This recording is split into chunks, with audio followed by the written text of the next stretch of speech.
皆さんこんにちは。一つのプラモデルを3つの動画に分け、完成までを収録しているプラモの時間。いつもご覧いただきありがとうございます。今回は外装パーツの塗装からフレームの組み立てまでを収録しましたので、よろしければご覧ください。まずは外装パーツの塗装から行ってまいります。ヤマハ DT1 に当時用意されていたカラーはホワイトとレッド、それとネットを見ているとキャンディーゴールドもしくはキャンディーオレンジといったカラーもあったようです。今回はこの中からキャンディーオレンジをチョイスし塗装を行っていきます。塗装の順番としてはキャンディー塗装を行いますので、下地にエボブラック、次にクロームシルバー、最後にクリアオレンジをそれぞれ重ねていきました。塗装の工程としてはそれぞれ3工程で、1工程目は各曲線や角と呼ばれる部分を中心に、2工程目は広い面積の部分、3工程目は全体をムラがなくなるように塗装をしていきます。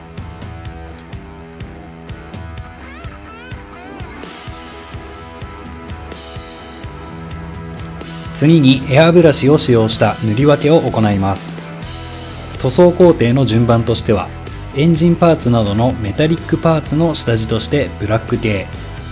次にシルバーなどのメタリック系、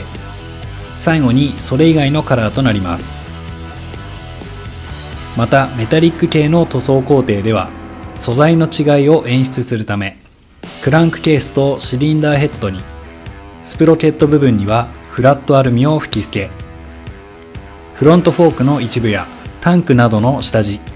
リアフェンダーなどにはスーパークロームシルバー2を、キックペダルやクラッチペダルにはスーパーアイアン2を、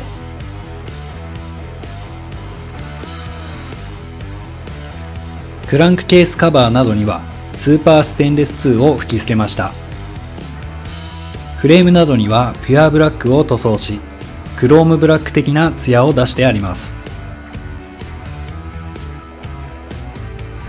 最後にクリアパーツです。テール一式やウィンカーパーツをそれぞれクリアオレンジとクリアレッドで塗り分け、これでエアブラシを使用した塗り分けの完了です。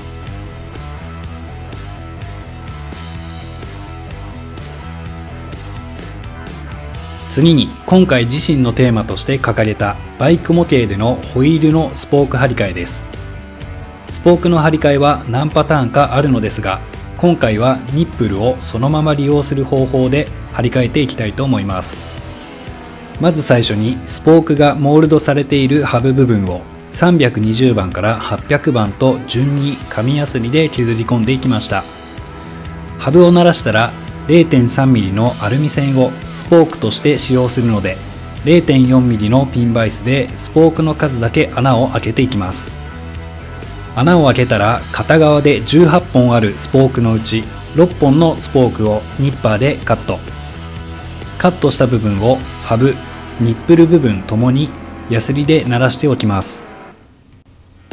次にヤスリで鳴らしたニップル部分に 0.4mm のピンバイスで穴を開けていきます。続いてアルミ線を 17mm にカットし、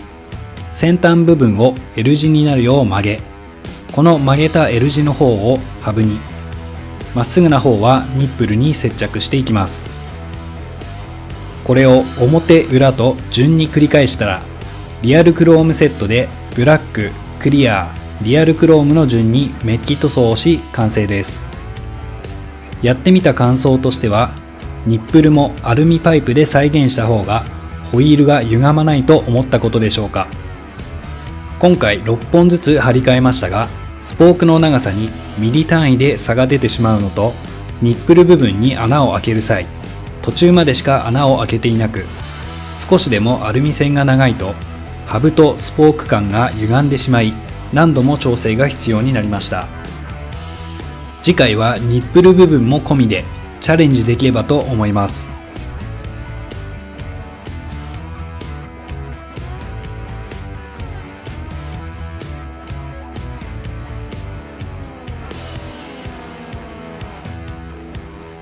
続いてデカールの貼り付けです。今回デカールを貼り付ける箇所はタンク側面にサイドカバー、メーターにバッテリーとシートとなります。まずはタンク部分ですが、パッケージにはホワイトとブラックのピンストライプが入っており、今回はブラックのピンストライプをチョイス。デカール自体は1本のストライプになっていて、タンクの形状にぴったりの形になっているので、ストライプがちぎれないように注意を払いながら貼り付けを行いました。バッテリーのデカールは付属していなかったのですが、過去に自作デカールを作成した時の余りがありましたので、そちらを使用。デカールの作成方法は別途動画にしてありますので、よろしければご覧ください。シートとタンク側面ロゴパーツにはヤマハのデカールを、メーターにはスピードメーターと回転数メーターのデカールを貼り付け、これでデカールの貼り付け作業は完了です。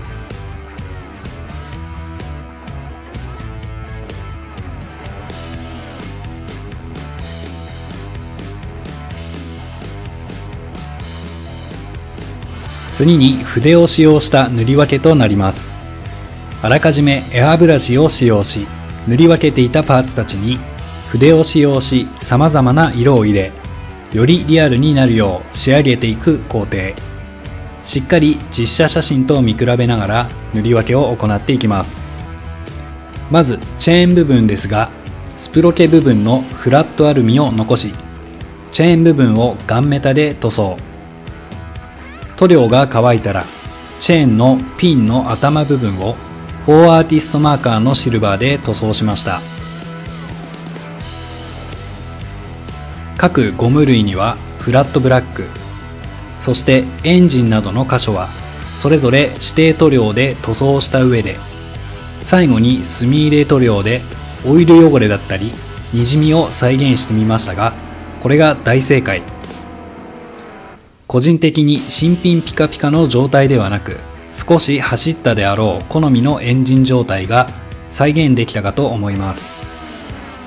最後にリアテールやウィンカーなどのクリアパーツには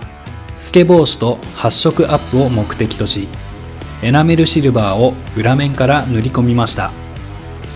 これで筆を使用した塗り分けが完了です。続いてエンジンや足回りパーツなど細かい部分の組み立てとなります。まずはエンジン部分から。あらかじめ組んで塗装しておいたクランクケースとシリンダーヘッドに対し、頭のフィン部分を接着。ここの接着ですが、取り付け箇所が定まっておらず、少し不安定でした。リアショックはフラットアルミを塗装しておいたダンパーパーツにスプリングを通し、上と下で接着。スイングアームにはチェーンとハブを接着しておきます。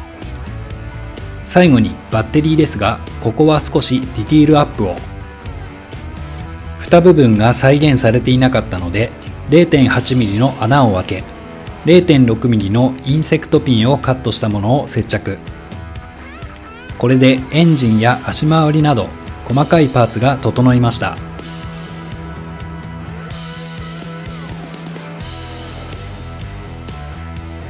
最後にフレームに対しエンジンやリアの足回りを取り付けていく作業となります。まずは片側のフレームに対しエンジンとリアパーツを接着。セメダインハイグレード模型用接着剤で接着し、固定するまでしっかり時間を置きます。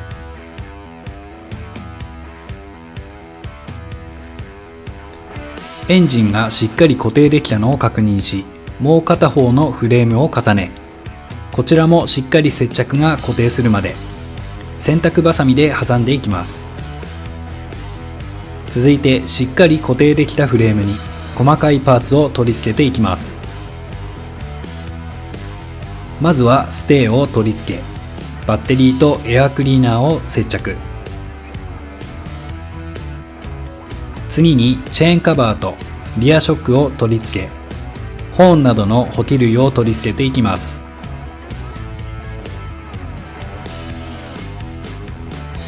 最後にステップやエンジンガードを取り付け、フレームにエンジンが乗っかる工程終了。バイクの形がお目見えしてきたところで、今回はここまで。次回は完成までをお届けする予定です。ご視聴いただきありがとうございました。